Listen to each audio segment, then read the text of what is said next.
Okay, welcome folks. Thank you for participating tonight.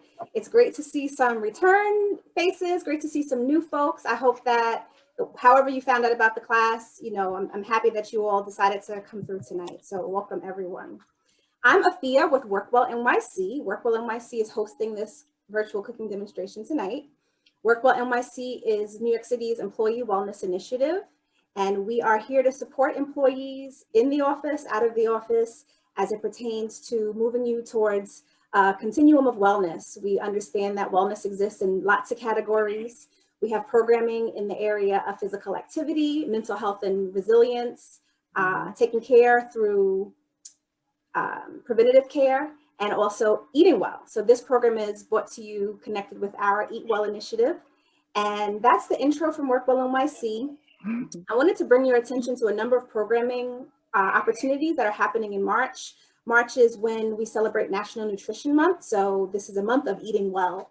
And we actually are hosting our 5-a-day fruit and vegetable challenge. And this series actually is brought to you sort of connected to that, vegetable-based dishes, and we're encouraging folks to get involved to be eating more fruits and vegetables. So I will place in the chat our upcoming events information, and this is the space where you can connect with all WorkWell NYC upcoming events and register for programming related to that. So I'm going to place that in the chat now.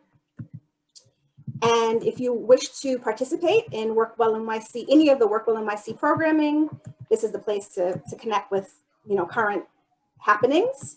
One other thing I wanted to highlight, we have a gentlemen only DPP, this is Diabetes Prevention Program, that is starting, that's registration actually goes through Friday, tomorrow, I believe. So this is an opportunity for men to connect with healthful eating, also physical activity, lifestyle changes to support avoidance of diabetes.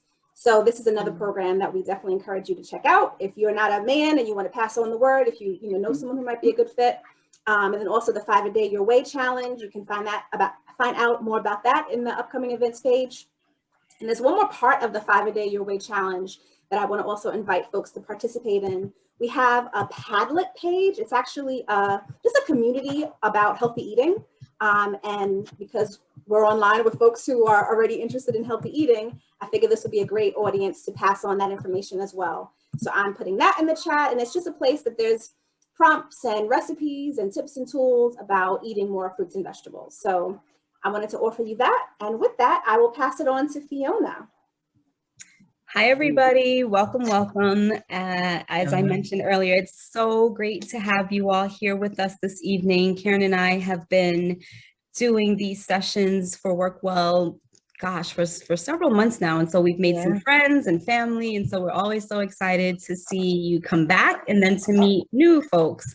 So I am Fiona. I'm a member owner of the Beautifully Fed Food Co-op. I always stumble when I say beautifully, but yet I'm a part of a business that has that in the name.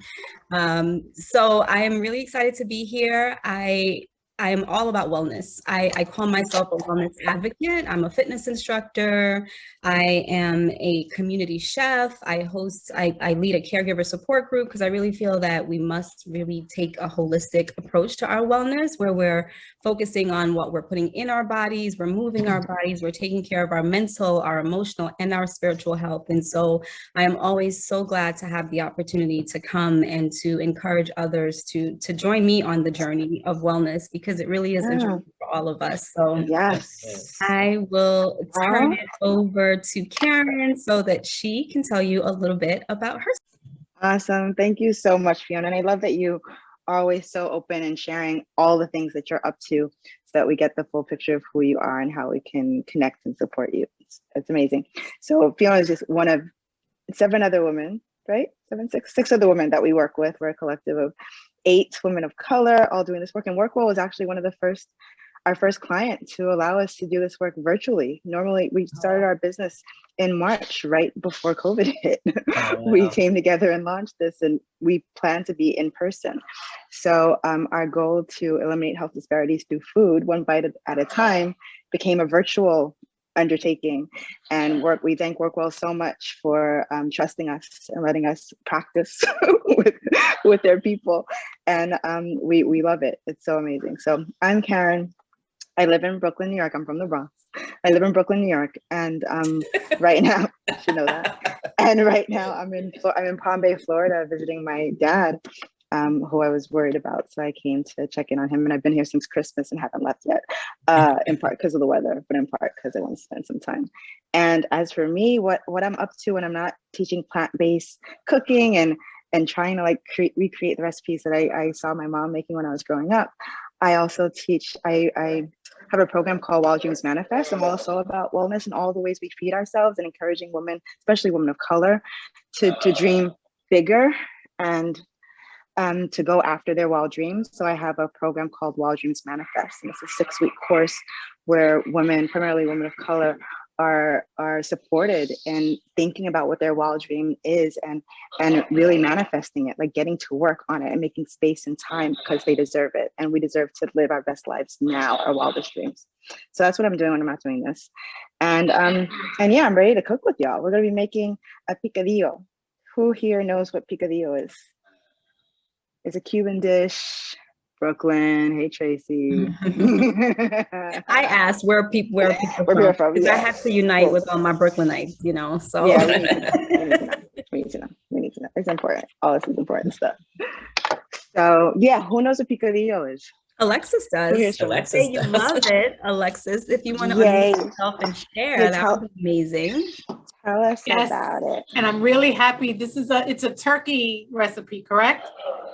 Typically, you make it with any animal protein. You know, I've Right. seen it done with like sausages. I've seen it done with ground beef, but you could also definitely do it with turkey. So I'm And really happy to learn it Yeah. with the turkey. Yay. Today, we're not doing it with turkey.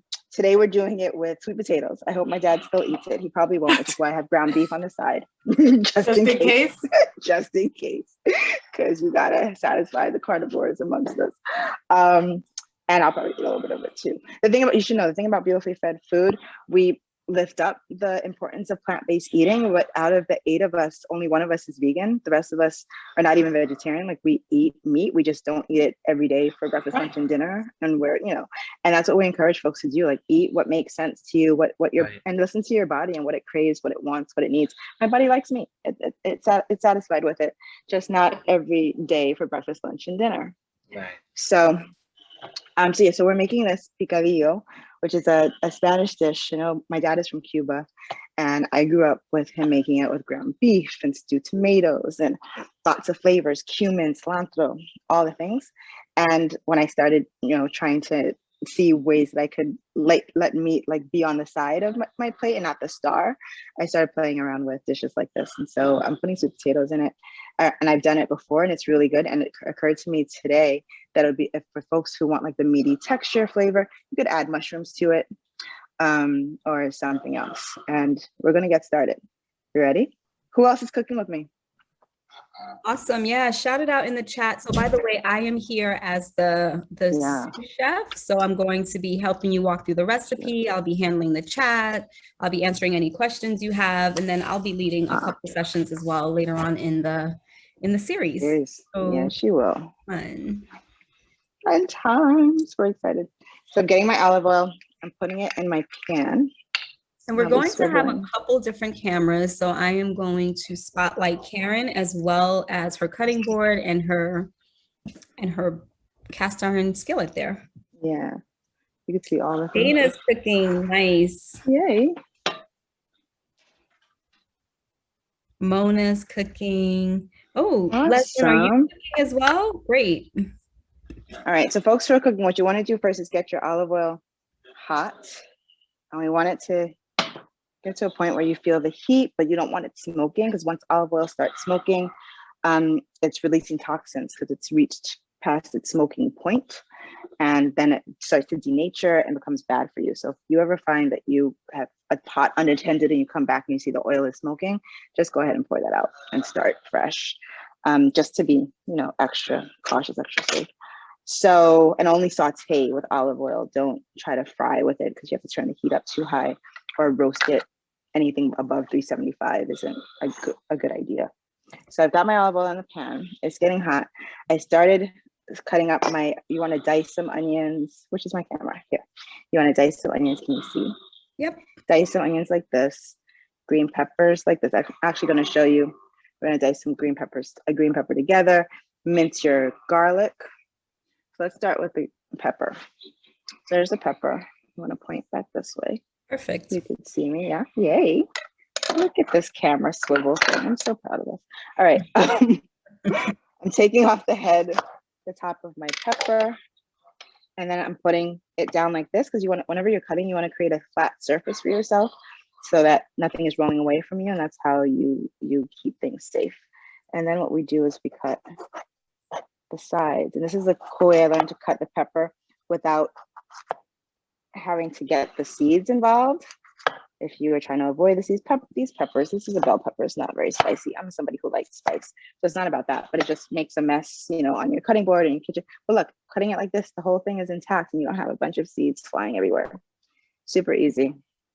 Yeah. So by the way, for those of you, if you don't happen to have the recipe in front of you, we started out with the 2 tablespoons of oil in the pan or your skillet. Yes. Now we're preparing to saute the onion, pepper, and garlic. And you have 2 small onions, 2 green or yellow bell peppers, and then 6 cloves of garlic. Or more. If you're like me and Fiona and you love garlicky things, go ahead and put the whole head in there. Yeah, man. It's yum. That's where all the flavor is. Yeah. So now I'm most people will put the bell pepper like skin up. Can't. We'll put the bell pepper skin up, and you can cut it that way, but I find that it's slippery and it slides on you. Whereas if you put it skin down, the blade can really find a grip and cut easier. So that's just a technique that I picked up that I wanted to share with y'all.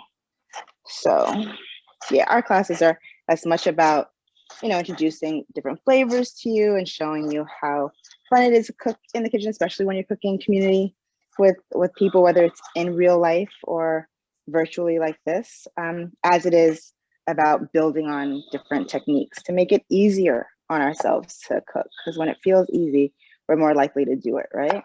Definitely. As opposed to being a chore. All right, so I'm doing that right now. Should I show my technique around cutting? Okay.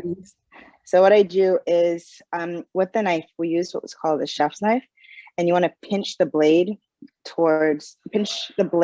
closest to the handle with your first 2 fingers, and then your other fingers will naturally wrap around it, and that's your grip. And that allows you, your first 2 fingers allow you to have that control where you can wave the knife and move the knife, and the knife is like an extension of your hand, so it goes where you go, right? Yeah. And then and can I just point one thing out there? Please. So the key is that you're actually holding the blade, because a lot of times when people are holding a knife, they're only holding onto the handle. So you actually should have, as Karen mentioned, some of your fingers on the blade itself to help you get that control. That's really where the control is. And then you cut down. And the key with a knife, you just want to make like one cut and come down. We're not doing any kind of sawing situation. We're going back and forth. There are some instances where that's necessary, but for most cooking purposes, you don't need to do that. And then your other hand is really important. You want to keep your fingers like in what we call a bear claw, and they're curled under. And this way your fingertips are not involved. And when they're not involved, they're not likely to get cut off. And that's the whole point. We try to preserve our fingers. Yeah, we need them. We find that we need them. And then you just cut down. Yeah, and then the other key is just making sure that you have a really sharp knife, because some people think, oh my God, if my knife is sharp, then I'm more likely to injure myself. But you actually want your knife to be so sharp so that you don't have to saw, your foods. You can just kind of do that nice rocking motion. Exactly. And Fiona and I keep threatening to do a knife skills class to offer to folks how to do it. So we've taken enough knife skills classes on our own to like perfect our technique. We're like, we want to teach this to folks because we notice it really makes a difference in our desire to cook things, because we have the speed in the kitchen, this agility where we move through the cutting part much faster. And so, it doesn't feel like such a chore, and we want that for everybody. Yeah. So let us know. Yeah. And so how many of you actually really enjoy cutting, dicing? Because I love that. So that's one of my And- favorite parts of cooking is I see Ava's giving me a thumbs up. I actually love that part Right? of preparing a meal. And it used to be the part that I hated. It used to like annoy me so much to think about, oh, I gotta cut onions. But now it's like, it's meditative, it's relaxing, it feels good. That's Yeah. because we learn how to do it. So Karen, folks are asking to see the pot. That's important. So there's Is not that a it? lot going on just yet. We've got the pepper that she's cut so far in there. Yes, Alexis says it's therapeutic. Ada agrees. Yes. What happened? Help me, Fiona. Can I see? Yeah, the you're all pot? set. You Yeah, can see it? you're all Okay, set. good. Okay, cool. Marcia or Marcia agrees. Love it. Therapeutic. Folks who are hearing this, is it surprising to you that cutting can be therapeutic? Have you heard that before? It can be relaxing, meditative. Yeah. So Denise is actually saying that cutting veggies takes her a really long time, and it makes her not like to cook that much. So That's the point. yeah. That's how we felt too. Marcia, you got to come take a nice skills class with us. It makes all the difference. It makes all the difference. And you also feel really fancy, you know? Then you're in the kitchen and you're like, oh, look at me. Oh, I got this. Look at me. Dicing. Yeah, it's true. It's true. It's special. You deserve to feel special in your kitchen. Like, I got this. I know what I'm doing. All right, now I'm going to mix this up really quickly with a spoon that just disappeared from me. Here we go. So just making sure, are you all seeing both of Karen's cameras? So you should see one. Perfect. Great, thank you. Thank you for the responses, appreciate it. Yeah, I'm gonna get all of these added in here too, and I'm gonna show you how to dice the, what else am I putting in here? This is a lot of the veggies, nice. And for those of you who are cooking with us at some point later on in the evening, if you are willing to invite us into your kitchen, we would love to see your dish along the way. And then as the meal is completed, we would love to share it with the group. Yeah, that's how we do it. Not just share it, we want you to eat it on camera. Like, we want to see you take that first bite. It's important to me. Yeah, Tracy likes to take her time cutting too. It's nice. It really is a therapeutic experience. I think it's good for people who are struggling with cutting and hating it to hear that it can actually be pleasurable, because I never imagined that it could be. Like, what are you talking about? This is just the worst part. It will always be like this. No, it doesn't have to be. It can change, and it will. Okay, I'm gonna cut. Last thing I need to cut is my onion. I kept it somewhat intact so I can show you how to cut this, because this was the most tedious thing for me to cut before I learned how to cut properly. And so I want to show you this quick technique, right? I'm turning my fire down just a little bit. Also, if you're cooking along, if you are and your onions are already cut, what you could do at this point is you could add the different seasonings to the pan, because it's nice for it to get toasted and start to open up its flavors. So the cumin, a little bit of cayenne if you're into that, some oregano, what else? A little bit of cinnamon. Do that now, so it starts to flavor your dish, plus a little bit of salt. So I'm gonna cut this. And your bay leaf if you're using. And your bay leaf. Yeah. So what I have here is an onion that I cut in half. And I cut it in half through the root, you know, that hairy dark part. I leave that part intact, and then I cut it in half, and that allows it to be a flat side yet again for me to cut on a stable surface. And then I start cutting from the root, but not through the root. And that is the key to cutting an onion without it flying all around your cutting board and onto your floor.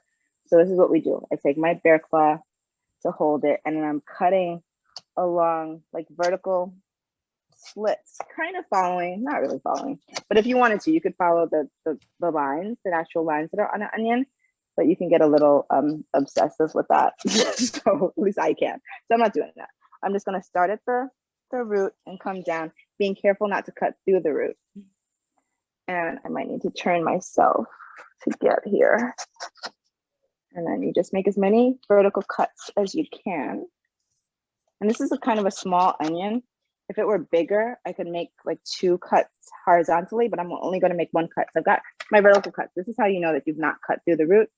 Look, see that magic trick right there?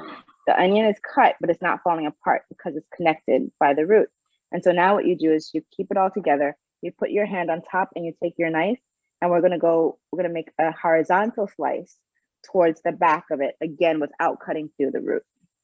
So we're just going to make 1 smooth, and here you might have to saw just a little bit. And then ideally it won't fall apart on you, but it's a small onion, so not all the pieces are connected to the root, so it is falling. And if it's falling apart a lot, you just move the pieces that have fallen away from you, and then you cut. And if you find that you don't have enough onion to grip, you turn it, right? So that you have more to grip, because safety first. And then you just start cutting. Yo, when I learned this technique, y'all, this was a game changer. Yeah. I was like, wait, what? Another great time saver. So Karen, we got a message in the chat that I'm going to throw out to you. Okay. What is the difference between cutting by hand and using a blender or electric chopper?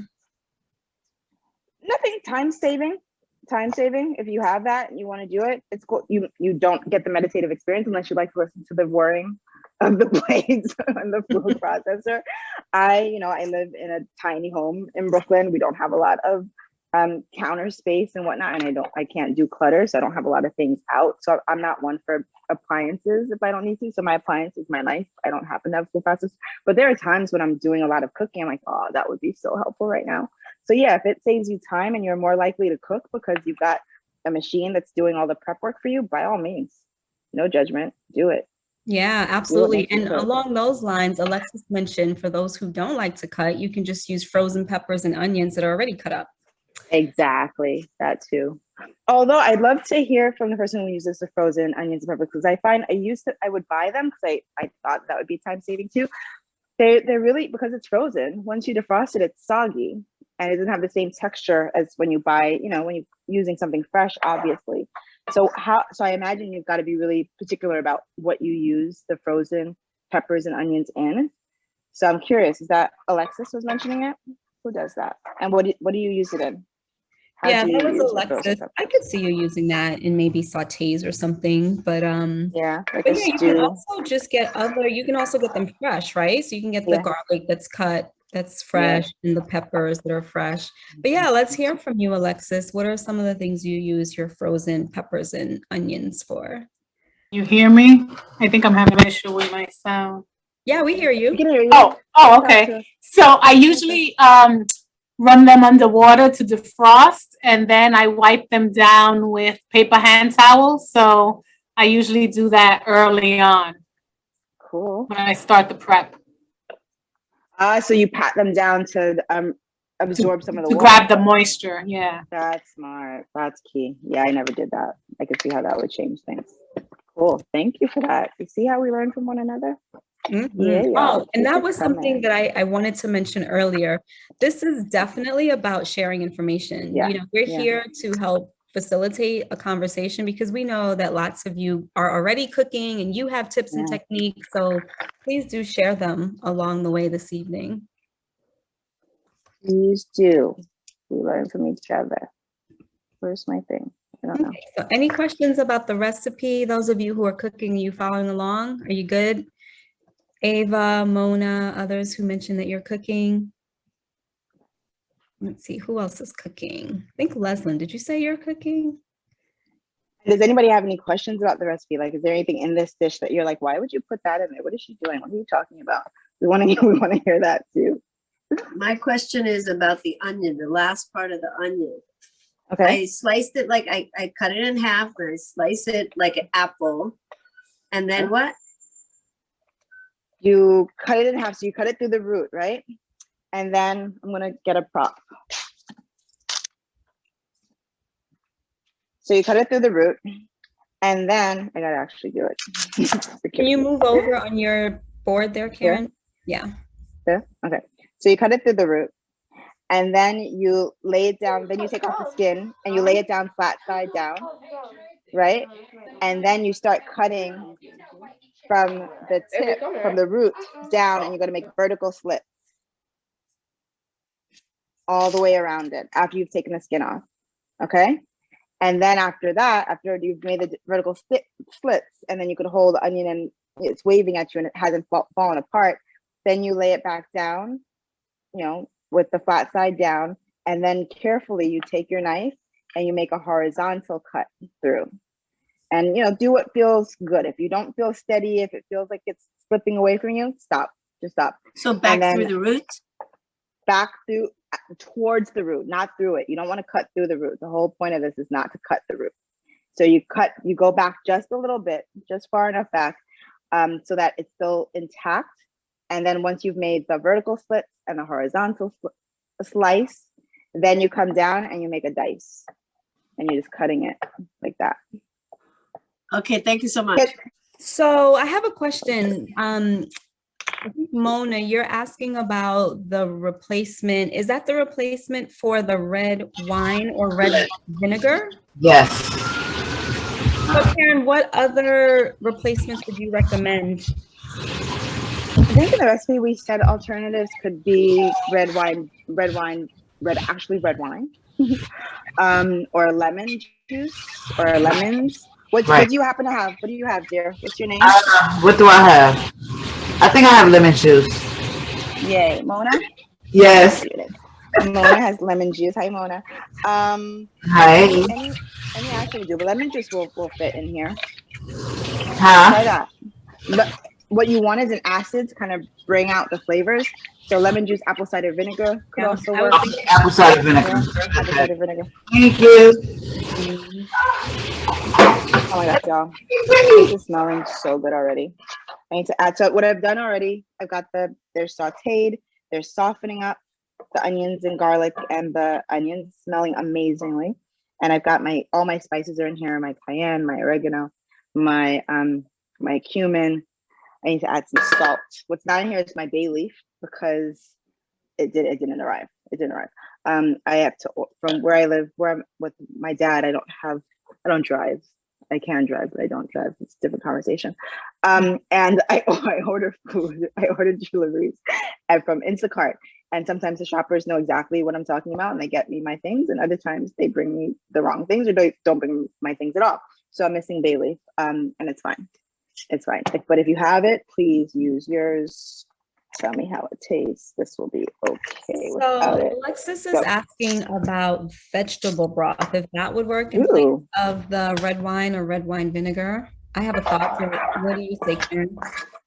It'll definitely add some flavor to the dish. It won't do what the vinegar or the red wine will do. Right. The red wine, the vinegar, acid does something to like balance a dish. And the broth, what that will do is we'll add some flavor, we'll add some more moisture. If you want like a wetter stew, it will do that, and that's perfectly fine. But it's not going to replace your acid because it's not an acid. Yeah. Is white wine also acid? Absolutely. Yes, it is. Yeah. And you could also use that. All the wines. Using. All right, I'm closing up my spices to change the flavor. And what's the next thing I'm supposed to be doing, Fiona? Tell me what to do.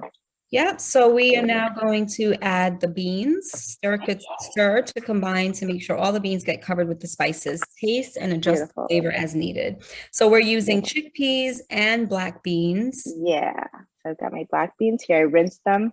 This is the only time I don't use the quote unquote juice or the thing that the black beans are in. I tend to rinse like all my beans, but black beans, I don't, because it's in this really delicious liquid that you stew down and make like black bean soup or black beans to go over brown rice or farro or whatever, and it's delicious. But when I'm putting it in other dishes where I'm not making like a black bean stew situation, I will rinse them. And so I discarded the delicious juice and have my black beans rinsed and ready.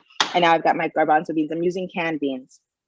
Though I must say during COVID, y'all, I started playing around with dried beans. Fiona convinced me. I was like, I'm not the one. Like, there's no way. It just takes too much time. You know, who's got time for that? And then COVID, we all had all this time. So I tried it, and it's so much simpler than I thought. It literally is putting water over some beans and then ignoring them, going to sleep and waking up, and then they're done. The thing though, garbanzo beans, y'all, it takes too long. Like garbanzo beans are hard, much harder than any other bean. And even leaving it overnight, you come back and they're still not ready to be cooked. It takes a lot longer and still needs to be boiled and canned garbanzos. I'm fine. I tried it. Well, I'm gonna jump in here. I'm gonna ask, has anybody tried using baking soda? So Andrea, you mentioned that you soak your beans. Has anybody used a teaspoon of baking soda in your chickpeas in particular? Because that actually helps to break it down. You did tell me that. Curious to know if anybody has tried this technique. Mona says never. And then the one thing to keep in mind when you are using black beans and not discarding the liquid and rinsing them is just make sure that you read the label. There is sodium added to it. So please do be mindful of reading labels. Thank you for that, Fiona. So true. I just tasted mine. I have to taste while I cook. It's how I know what the foods need. And so I just added a little bit more salt. I'm using first of all, I gotta back up. Great tip on the baking soda. And yep, I got one person who said that, I'm sorry, I may mispronounce your name, Lene, maybe? Lene said that baking soda does help. Look at that. Where you can leave it overnight, within 8 to 12 hours, it's ready for you to cook. It cooks faster, yeah. It cooks faster. And you just soak it with the baking soda. Okay. All right. I'm gonna try. I still have some dried garbanzo beans in the cabinet for when I'm feeling brave again. So I'll let you know how that goes. All right. So I've got my beans in. Now what do I do, Fiona? So now you are going to pour your stewed tomatoes, red wine, tomato paste, potatoes, salt, and pepper. So it looks like, not all of the ingredients, not the green olives, but so you have 2 cups or 16 ounces of stewed tomato, 2 splashes of red wine or red wine vinegar, 4 tablespoons of tomato paste, and then 2 sweet potatoes peeled and diced into small cubes. Yeah.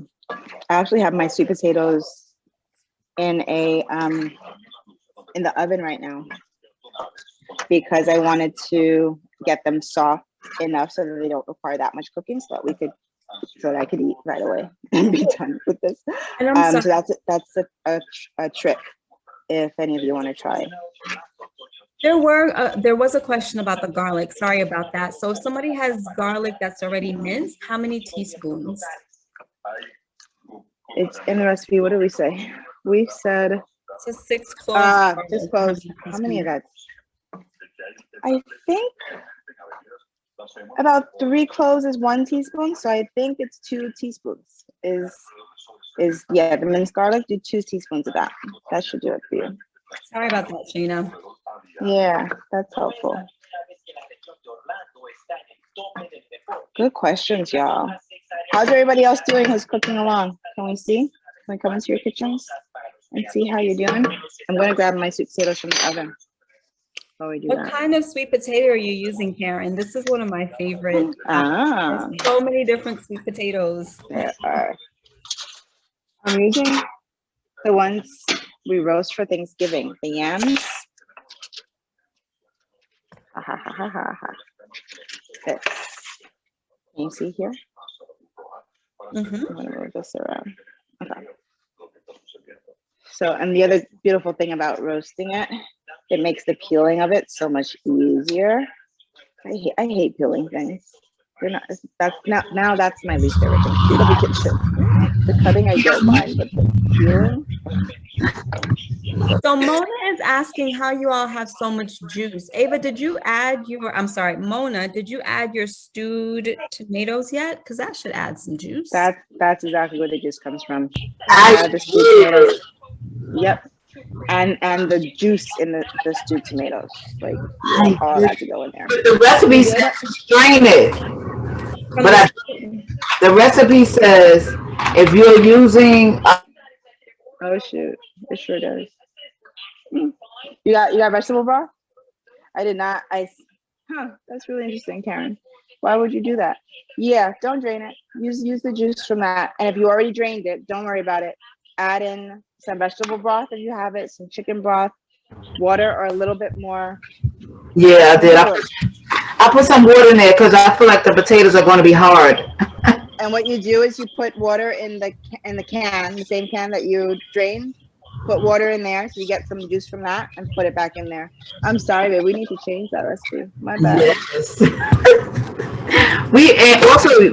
You should put it to roast it first.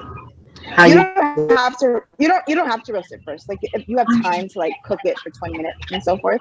But this just, you know, adds more flavor, makes it quicker if you're in a rush. But I will put on there as an option. But yeah, if you want to speed up the process, roast it. Thank you. I will do that. Look at y'all teaching us. I'll try that next time when I try it. Okay, cool. Yeah, I did not drain this. You don't drain that. Yeah, and roasting the potato definitely will just amp up that flavor, right? It does. Yeah. It will.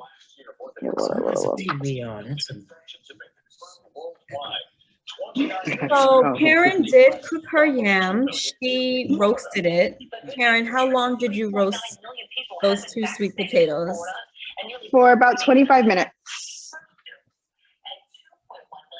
Yeah, about 25 minutes it roasted for.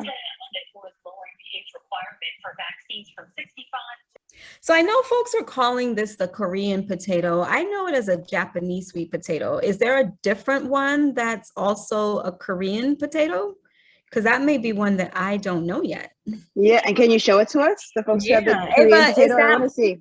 Was that called? Because I think I know that one as a Japanese sweet potato, but maybe. Okay, yeah. When I went to the store, it specifically said Korean sweet potato. And I remember using this one time and I noticed that the inside was white. So I figured, okay, I mean Japanese, I guess it's the same thing, but that's what it specifically said at the store that I went to. Right, that's interesting. All right, cool. That's good to know. I'm gonna look into that. And thank you guys for coming back. I love this series. I can't wait. I signed up for all of them. Thanks for joining us, Ava. Nice. I love the Korean one because it's dry. Mm-hmm. It's like dry and flaky. Yeah. Yeah, Alexa said she knows it as Japanese too. It's the same, Korean Japanese. All right, thank you for that clarification. Yes, that is my all-time favorite sweet potato. Karen, you're muted. It is yum. If you do have that potato, please use that. That's really good too. I love it. I'm using this one for this, but yeah. Ta-da. Hi. Why no peel on the sweet potato? Mm. Why did you take the peel off the sweet potato? I don't typically keep my peel on potatoes, any potatoes, except maybe the small little round ones. I'll keep the peel on those, but all other potatoes I tend to take the peel off, in part, I guess, because I don't see them grown. I don't know that they're grown organically. And with the peel, any skin of the fruit and vegetable, we know that the skin is where any toxicity, if it was grown, you know, with pesticides and such, the toxicity lives in the peel and in the skin. And so I try to remove that whenever possible. And I don't know that I've ever seen, and the only time I feel safe about using the skin is when I see an organic label or know that I bought it from a farmer that is growing things organically. Does that make sense? So that's why. And it's just, and it's also really like rough looking. Like, I don't know. I don't know. Like, it sounds like if you cook with it, it must not be that rough to bite into. Like, it's kind of thin. It's edible. It's not so fibrous as it seems. I had just always heard you know, like the vitamins and things are in the skin. So I thought, but you make very good sense. I just don't know about the skin here. And you're absolutely right. Whenever we can't use the skin of things and they are edible and they taste good, use the skin of things. But yeah, the taste is equally important to us as is the nutrition. If it don't taste good, nobody wants that. At least I don't. For sure. So yeah. So I'm WorkWell NYC. Is that you, Afia, or is it Marissa? Because I want to know what a Murasaki sweet potato is. This is also new to me. please. Yeah, And I think it's the same thing that you guys are calling Japanese and oh, I've seen them. I thought they were Japanese before. It's a little bit yellow inside. It's a little bit of a not quite red, pinkish, sort of dark purple outside, but it's in a bag, so it says Murasaki. got it. Thank you for sharing that link, Alexis, to the types of sweet potatoes. Thanks, Alexis. That's super cool. Let's keep that. Yeah, it Okay. lists the Murasaki Japanese sweet potato. So Right. Ah, I guess it depends what site you visit, right? Yes. Yeah. And what store you go to and how they're labeling it. yeah, they all want to claim it as their own. I can see that. Okay. I'm tasting. So, I haven't had my wine. do you want to share a little bit about Gary Null? You posted something in the chat. Yeah, I've been listening. Hi, everyone. Thank you so much for sharing all your info. I really appreciate it.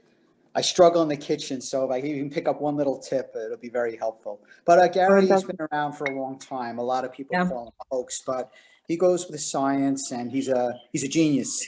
He's a strict vegan. I'm not, but he's got some interesting information. Sometimes I turn him off, but he talks about health and politics and everything about the COVID, the misconceptions of the vaccines that people are pushing on us. So just a different point of view. He goes with the science, and I think you might find him interesting. Great. So you sent that directly to me. I'll just go ahead and share it with the group. Oh, I thought I hit everyone on that one. It's okay. Oh, Yeah. okay. Yeah, please. And if you don't like him, don't listen. But he's got a whole bunch of shows on that network. It's very good. Nice. Thanks for sharing. Sure. And hopefully you'll be back in your kitchen so that you can, work on those cooking skills and feel a little more comfortable. Oh, I'm definitely going to try this for sure. Awesome. Not tonight, but I will. Yeah, cool. All right, Karen, we're back to you. We're back. I just added a third splash of wine after I tasted it. I know it's splash, not very scientific. My bad, y'all. Just add and taste, see what feels right. We tend to be intentional about our recipes in the sense of like not giving precise measurements sometimes, not saying splash, because we really want you to intuit how your food comes together. It's really, Fiona and I joke about this all the time in our classes, because a lot of folks will ask, is cooking an art or a science? And some people will say that it's a science. They liken it to baking, where you've got to like measure everything and so forth. And it's not that to me. To me, it is an art. There is some science to it. But if it were strictly science, where you had to be so rigid, I probably wouldn't be as attracted to it. Not probably. I definitely wouldn't be. Definitely would not be attracted to it. No counting, no math, no thank you. So we want you to like really just kind of feel out your food, smell it, see what it needs, taste it, and go with that. So I say splash, taste it and see. Your splash might be a healthier splash than mine, or not. So Ava, based on what Karen, because Ava's posting in the chat that she doesn't think she needs a tomato paste because her stew is thickening without it. So I think based on what Karen just said, if it tastes good and the texture is what you need it to be, I don't think you need the tomato paste. Exactly. And just so you know, the tomato paste is not just about thickening. It adds a little sweetness to it too. So think about that. But the flavors are all the way where you want it, and it doesn't need to be balanced anymore with any more sweetness, then by all means stop. How much tomato paste did I say? 4 tablespoons of tomato paste. That's a lot of it. That's a lot. Let's see.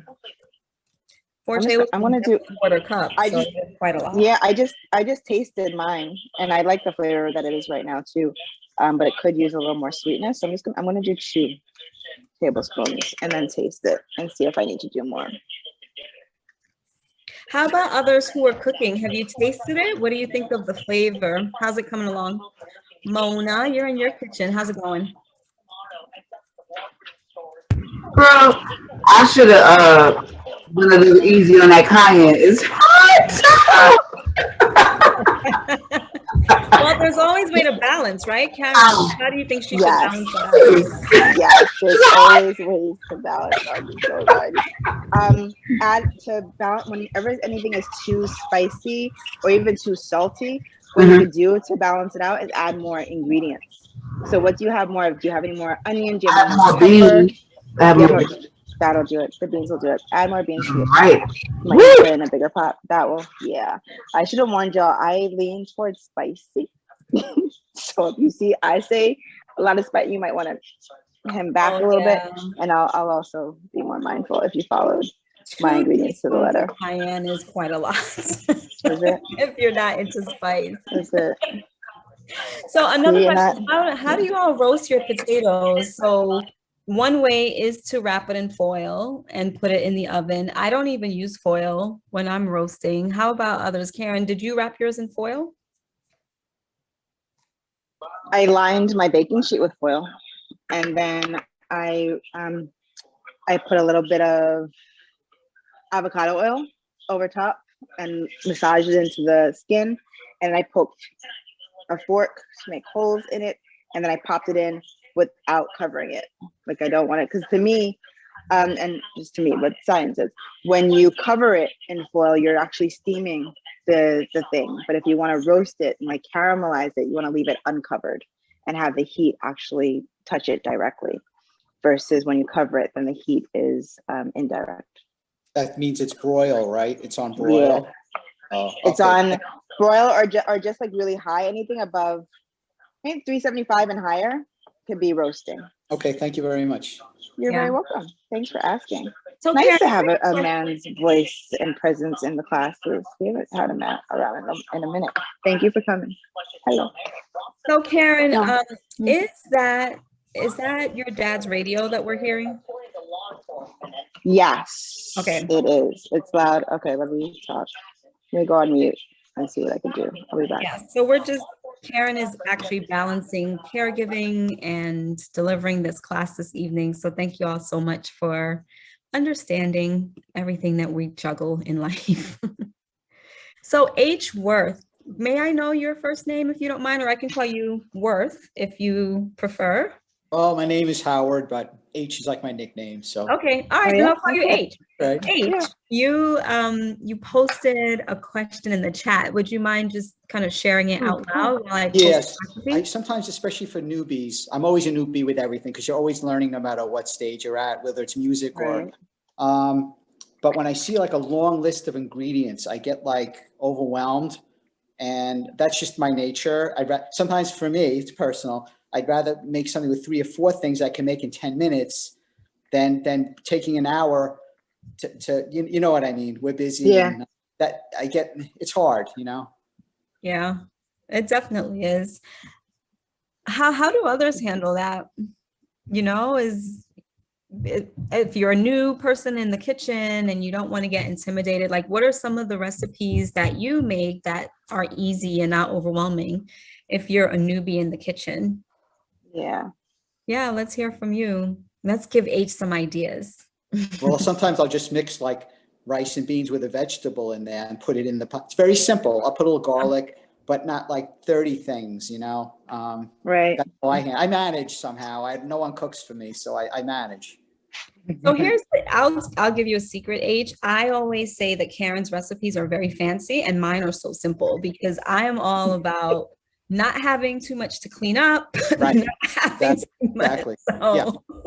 Right. Oh yeah, there's definitely, one pot meals. That's what Alexis just mentioned, one pot meals. Any other ideas? What do you all make that's easy? You can cut down your prep time by buying the onions and peppers and things already cut. And that will help lessen the amount of ingredients that you have to prep for your cooking. Right. Right. Yep, that's a great idea. Sometimes I buy frozen veggies, but I do find they get like soggy, like Karen was saying. I'd rather use the fresh and just cut it sometimes. Yeah. Right. Yeah. But what I usually do, if I know I'm going to make something, I will buy the fresh cut on the day that I'm cooking it rather than in advance. Mm-hmm. Yeah. So if I was making Karen's recipe today, And at lunchtime, I would have went out and got my ingredients, and especially the onions and peppers and things already chopped, so that it would cut down on my prep time. Right. Yeah. Mm-hmm.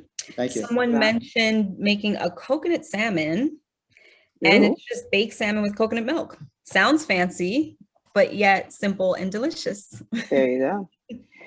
And I would suggest, well, you know, this will probably come as you gain more confidence in the kitchen, H, and we hope that our recipes and cooking along with us will help you develop that confidence. But you'll start to see like things that are added to recipes that are, you know, that you don't necessarily need, like a bunch of spices. You identify the 3 spices that you really like, or maybe top 1 or 2, and you just use those and you ignore the rest, and you find a way to kind of work with it. So that's one way where you can see a recipe and know that you want to make the thing, but maybe not make it exactly the way that they're talking about, and doing all the steps. There are things that you can avoid. And we're hoping that with our classes, you'll start to discover what are some shortcuts that you can do, so you can see a recipe as is and not be intimidated, because you know how you can do it to simplify it for yourself.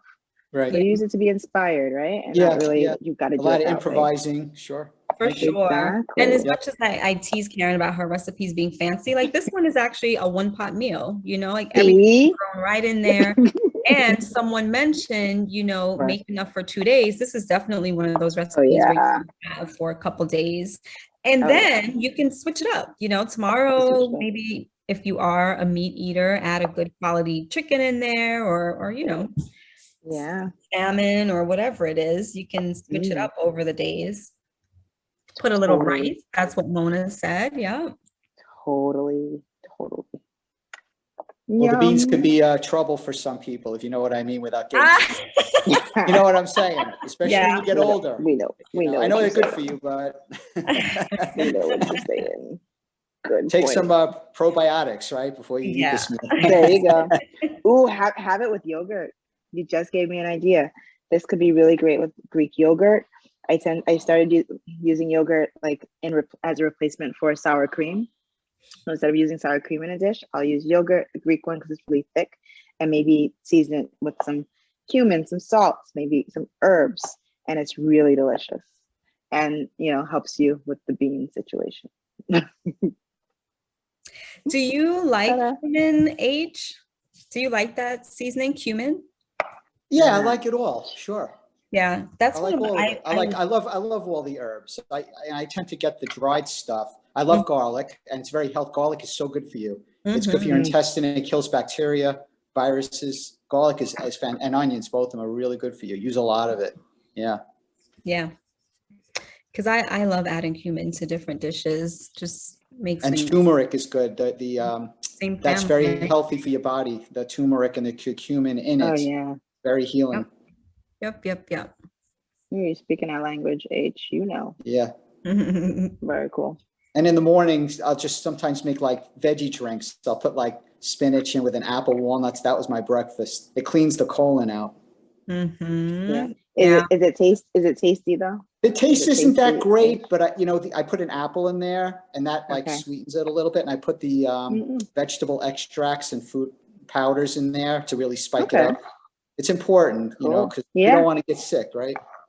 Definitely. Indeed. Yeah. And as much as you do whole foods, that's great. But, you know, when you want to add powders and stuff, that's an option too. I do want to jump back to the recipe for those who are cooking. So Karen, you added the olives to the pot, right? I have olives in a jar. I took them out with the brine. I measured out a cup of olives, and then I just gave it a rough chop. You could put them in whole if you like. I gave them a rough chop. And now I'm going to put just a little bit of the brine in there because I see my liquid is out. Karen, I only see one camera. Yeah, I was just about to say we lost your other camera. Okay, give me a sec. So while she's doing that, you're adding the olives to the pot. You know, you'll chop them to your desire, add them to the pot, and once again, taste and adjust. The flavor of the sauce is needed. You're going to cook on medium heat, partially covered for 10 minutes or until the potatoes are cooked through. Stew on the stove for another 5 to 10 minutes. Taste, and you're good to go. Voila. Oh, no, you're going to add the olive brine. Add the olive brine. Yes. If you want to, that's optional. If you want to. Taste it and see if you think it needs it. I am asking to be let back in. What can you from a use different if you device. don't love olives? At this point, you could add in your scallions if you like scallions, or you could even, because we're done with the cooking process, and so it's just like a little topping, a little raw thing. If you want to put some red onions that you dice up that you want to put on top, so you have that fresh bite along with the stewed ingredients. It's for texture as well as flavor, but you don't have to put anything at all. Taste it, and if it's fine just the way it is, you're golden. And Alexis mentioned that when she makes this dish, that she adds capers in addition to olives. Ooh, yes. Or you could use capers instead of olives. I hadn't even thought about that. That's brilliant. Changed. So Dana, about the dish being too spicy, you can add more ingredients. And potatoes also, I know potatoes soak up salt. Do they also soak up salt, would you say? They soak up pepper. And you can water it down. Add some water or some broth or the tomato sauce, tomato juice. That will also do it. Make it, you're basically diluting the dish by doing that, and therefore lessening the heat of the pepper. Mona is shaking her head. Is that not working for you? Mona, I'm going to come to you, okay? What's happening? Listen, I just not how I feel about the cayenne pepper. I should just put a half in at the gate, because spice is not my thing. But it's coming along okay. It looks also how you eat it. So you eat it, it's spicy. Eat it with rice. Thank you so much for those tips, Mona. I will definitely let people know at the outset, even when I reduce the pepper, that for folks who don't like spice, who just don't do pepper, to be really careful with it, like avoid it altogether, just because cayenne, of all the powdered peppers, is like one of the spiciest. So a little goes a long way. It packs a punch. Thank you, honey. Rice will be your friend, or farro or some other grain. Eat it with that. Not a spicy person either. I'm getting a little better with the spice, but I added smoked paprika. Okay, that's a good one. Ooh, yes. But I'm actually going to add some chili, a little bit of chili flakes, some red chili flakes, just a little bit, because I feel like I need to kick this up a little bit. So you didn't add any cayenne at all, just to be clear for those watching. Okay, so you didn't do the cayenne. I'm just adding. So this is going to be your heat. This is going to be red pepper flakes. Yeah. And so that's a really good tip for folks that don't like cayenne, or not don't like cayenne. Maybe you're not familiar with cayenne, but you know that you don't like a lot of spice. I would tell you to swap the cayenne for red pepper, like Ava's doing. So smart. All right. Are there any other questions or anything else that folks want to add before we wrap up and we let you? Thanks so much for your time and sharing. Yeah, awesome. Thanks. I really appreciate it. Thank you. From the heart. Yeah, I totally agree with H. I pick up a little bit. It'll help me so much to just help take care of myself, Yeah. So I'll give it a shot this weekend. Yeah, and we appreciate you too, because you all add a little bit to our knowledge as well. So like I said, this is all about sharing. So thank you all for that too. Okay, guys. Have a good night. Be well. Bye, everybody. Thank you. Take care. Bye.